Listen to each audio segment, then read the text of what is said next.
일본이 때 부리농장이 있었다고. 부리농장은 일본이 우리나라 토지를 어떻게 가져간 거에 대해서 좀 알아야 돼요. 그리고 부리농장 같은 경우는 토지가 왕궁 토지였을 가능성이 커요. 그 당시에는 궁 토지가 많았어요. 왕궁의 토지. 예, 국가 토지가 많았어요. 그것도 전부 걔들이 다 가져간 거예요. 그 일대가 산이었으니까 굉장히 좋은 산이었고 숲이었어요.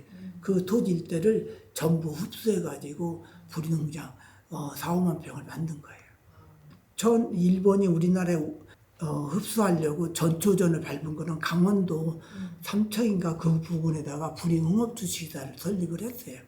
1890년대인가 했을 거예요. 그래가지고 그 부리흥업주시사가 그 전신이 바로 부리농장이에요. 그래도 여기 부리농장 운영한 일본인은 좋은 사람이었다 하더라고요. 품삯 그때 주고 그렇게 착취는 안 해서 나중에 거기서 토지 좀 흡수한 것도 되돌려 줬다 하더라고요. 그래서 그런 식으로 해서 이거 좀 야심적이에요. 네, 그래서 한 분은 남아가지고 해방이 되고도 9개월 동안 누가 해치지 않았다 하더라고요. 네, 일본이 남아서 자식이 군대를 갔는데 돌아올 때까지 있다가 돌아갔다 하더라고요. 어떤 사람들이 여기서 대부분 여기 사람도 이제 소장농들이 좀 했겠죠. 배경을 200명 해야 하니까.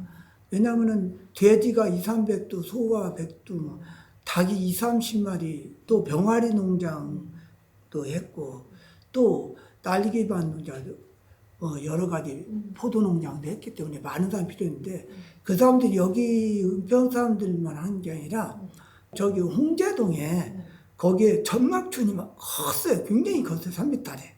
그 사람들이 많이 와서 했고 한창 농번기 때는 서대문 형무소에 죄수들이 와서 한무더기로 와서 하고 갔어요. 그렇게 해서 일을 다 충당했어요. 근데 여기 계셨던 분은 그래도 좀 양심적이긴 했는데 대충 뭐 일본인 지주들이 예, 착취를 약간 착취를 네. 많이 한 기록들이 있네요. 심했어요.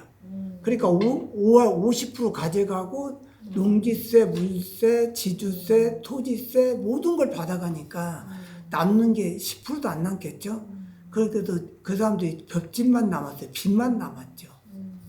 그리고 또 비료도 그 사람들이 일괄 구매해갖고 값을 비싸게 쓰도록 강요한 거야. 너 이거 써야 한다. 그래서 그렇게 힘들었다고 그래요. 지금 은평구에서 제일 먼저 생긴 학교는 은평초등학교. 은평초등학교가 1928년도에 생겼고 100년. 그렇죠. 100년인데 다 돼가죠. 그 다음에 이제 수색초등학교, 그 다음에 녹번, 그렇게 해서 하나도 생겼어요. 그 당시에도 학원이 있었습니다. 은평초등학교가 소화를 다 못 하잖아요. 그 당시에는 마을에 20, 30가구밖에 안 사니까 그 시험을 보고 들어갔어요. 시험을 간단한 시험을 봤어요. 이름 정도나 산수, 뭐 덧셈 약간 보고 들어갔다 하더라고요. 서당도 있었어요. 30년, 40년대. 서당도 그 당시에는 일본인들이 허가를 받았어야 돼요. 왜 서당까지 허가를 받게 됐냐면은 통제를 하기 위해서. 그 사람들이 통제를 하기 위해서 허가를 받았고 반드시 1시간이나 2시간은 일본어를 가르치게 돼 있었어요. 그래서 불법으로 안 한 서당이 있었어요. 등록을 안 한. 그 사람이 40년도에 건물을 기부했어요. 교육이 살 길이다. 기부해서 학교를 지어서 했는데 일본이 자꾸 허가를 내라. 근데 불법으로 과외만 하겠다 우리는. 한글을 가르쳤어요. 자꾸 그래서 그때 가르치다가 한 사람은 붙잡혀서 그 당시에는 40년대 고향군이었으니까 고향군청에 가서 일본어로 가르치는데 한글로 가르쳤다고 가서 심화서도 쓰고 그런 적도 있었다고 하더라고요. 그래도 끝까지 버텼다고 하더라고요. 한국에서는 되게 월급도 쌀이 15전, 20전 했다면 월급을 1년에 30전, 이게 턱없이 부족하죠. 그래도 이 사람들이 애국 청년이어서 가르쳤다고 하더라고요. 여기 재개발되고 책지 정리가 되면서 70년대 그때 이제 학교가 여기 제일 많이 생긴 거예요.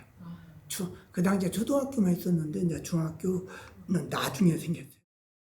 그래서 68년도에 주택 그러니까 농지를 갖다가 주택으로 변환하는 주택 정리를 했어요. 그 당시에 인구가 이북에서 넘어오는 인구와 또 일제 때 외국으로 나갔던 사람들 또 지방에서는 굉장히 살기가 어려웠어요. 지방에서도 올라오는 사람들이 폭발적 인구가 늘어나다 보니까 정부에서 이래도 가다가는 인구가 폭발되니까 은평구에 택지 정리를 해버린 거죠. 만약에 100평이면은 아무래도 논밭보다는 주택값이 더 비싸잖아요. 그러니까 70% 주고 나머지 30%는 이제 학교도 지고 관공서도 지고 도로도 만들고 그랬어요. 그 수해 네. 입으신 분들 네. 막 그런 분들을 여기 시켰더라고요. 그런 기록들도 좀 있나요? 인구가 폭발적으로 늘어나는 그 인구 표에 나와 있어요. 수색에도 굉장히 그 전막촌이 많았었어요. 그 다음에 현대 홈타운 그 근방에도 그 전막촌이 있었어요. 수재민들이죠. 어떻게 할 방법이 없어요. 그 사람들 와서 짓고 사는데 당장 내쫓을 수 없고. 그게 여기만 있었던 게 아니라 청계천으로 또 남대문 그쪽으로 장동으로 많았어요. 그 사람들이 어떻게 생활을 했냐면은 그 당시 이제 지객군도 하고 60년대까지만 해도 여기 논밭 짓고 여기가 제일 잘 살았어요. 그래도 왜냐하면 서울과 가까우니까 금조농업이라고 화예, 다알리아, 백합이나 이런 거 여러 가지 꽃을 키워서 꽃도 팔고 채소도 뭐 얼갈이라든가 상추, 배추 때마다 3부작도 지잖아요. 대번 네번 지어서 그때 돈이 잘 흐름이 빠르고 그래서 논농사를 많이 짓고 보리농사보다는 그걸 많이 택했다고 하더라고요.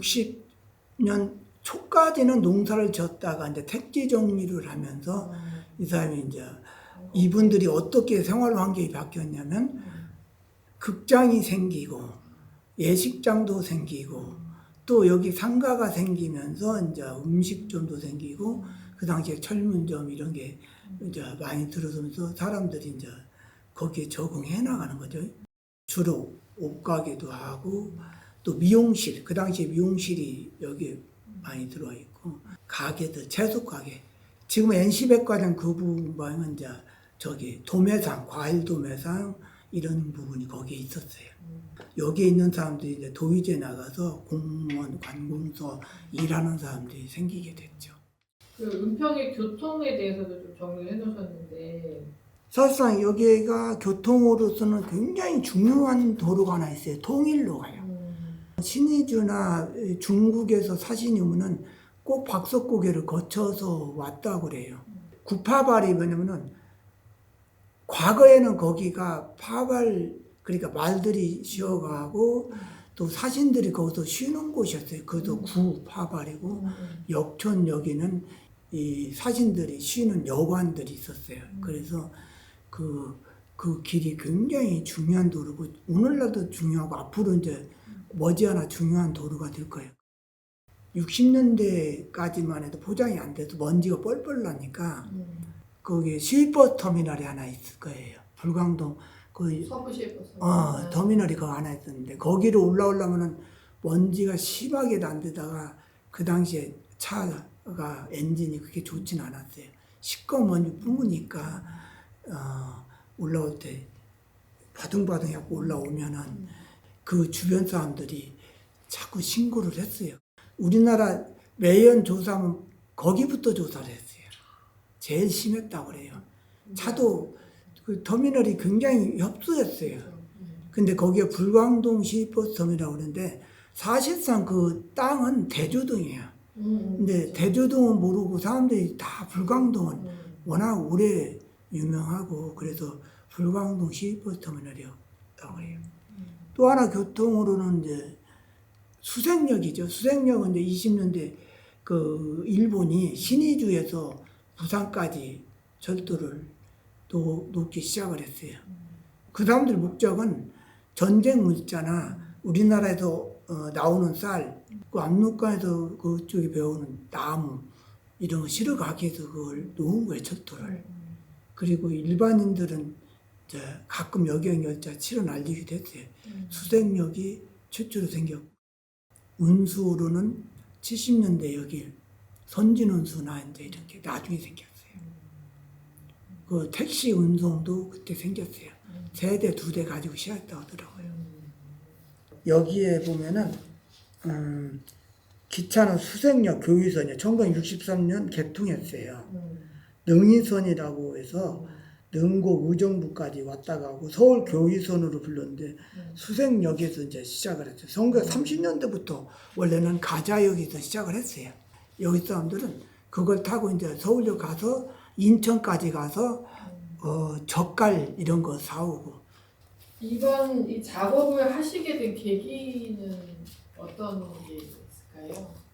이번에 작업한 거는요.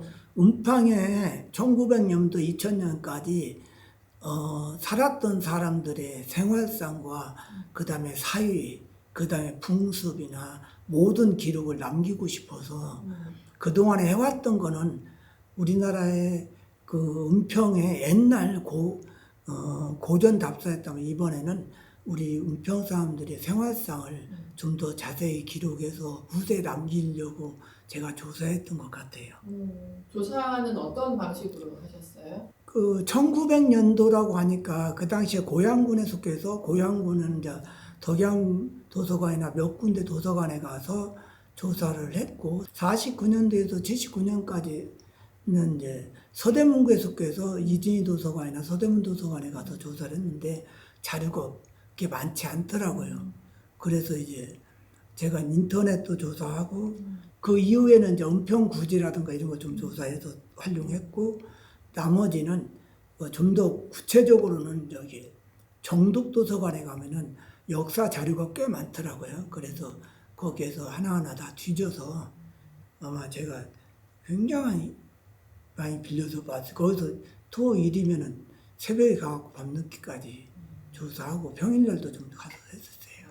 그렇게 조사해서 나왔는데 아직도 부족한 점이 많아요. 왜냐면은 만약에 보건소 어디에 있다 주소라든가 이런 게 나와 있을 겁니다. 분명 어딘가는. 그래서 그런 부분이 조금 부족하다고 생각해요. 은평구를 구지를 봐도 이 사람들이 뭘 먹고 어떻게 살았는 그런 기록은 하나도 없었어요. 일본인들이 기록 문화가 굉장히 잘 되어 있어요. 우리 여기 자료에 일본인이 기록한 자료가 많이 쓰여 있어요. 그 일본인들은 인구 변화까지 모두 다 기록이 돼 있어요. 쌀 몇 가면 얼마에 어떻게 거두기까지. 근데 우리 은평구는 구청장이 바뀌고 그러면은 그 바뀐 기록이 남기질 않았어요. 자료가 없어요. 제가 은평구 가서 그 몇몇 담당자들 찾아가서 얘기했는데 없더라고요. 그게 참 아쉽고 은평구에도 그게 좀 더 기록 보존소라도 만들어서 따로 보존해야 하지 않을까 제가 큰 바람입니다.